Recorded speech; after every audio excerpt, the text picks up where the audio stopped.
London clinic হাসপাতালে ১৭ দিন চিকিৎসা নেওয়ার পর আজ ছেলে তারেক রহমানের বাসায় নেওয়া হতে পারে বিএনপি চেয়ারপারসন বেগম খালেদা জিয়াকে।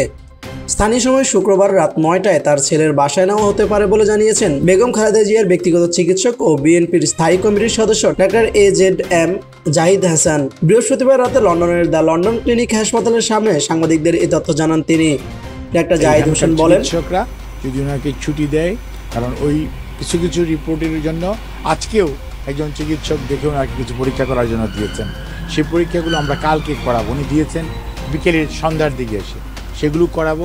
করে যদি সব ঠিক থাকে তাহলে হয়তো কালকে ওনার সন্ধ্যার দিকে ইভিনিংয়ে আওয়ারে ছুটি হওয়ার সম্ভাবনা আছে। বৃহস্পতিবার নতুন করে আরও কিছু পরীক্ষা নিরীক্ষা দেওয়া হয়েছে। শুক্রবার সেসব রিপোর্ট পাওয়া গেলে খালেদা জিয়ার ছুটি হতে পারে। তিনি বাসায় সার্বক্ষণিকভাবে প্রফেসর প্যাট্রিক কেনেডি ও জেনিফার ক্রসের সার্বিক তত্ত্বাবধানে চিকিৎসাধীন থাকবেন। ডাক্তার জাহিদ আরও বলেন, ১৭ দিনে বেশ কিছু পরীক্ষা নিরীক্ষা করা হয়েছে। ২-১টি রিপোর্ট এখনও আসেনি।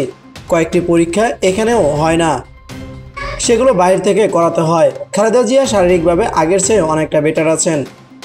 খালেদা জিয়ার লিভার ট্রান্সপ্লান্ট করার বিষয়ে এখনও সিদ্ধান্তে আসা যায়নি জানিয়ে তিনি বলেন, ওনার লিভার ট্রান্সপ্লান্ট করার বিষয়ে এখনও সিদ্ধান্তে আসা যায়নি, কারণ ওনার বয়সটা একটা বিবেচ্য বিষয়। তাছাড়া জেলে রেখে ওনাকে চিকিৎসা থেকে বঞ্চিত করা হয়েছে।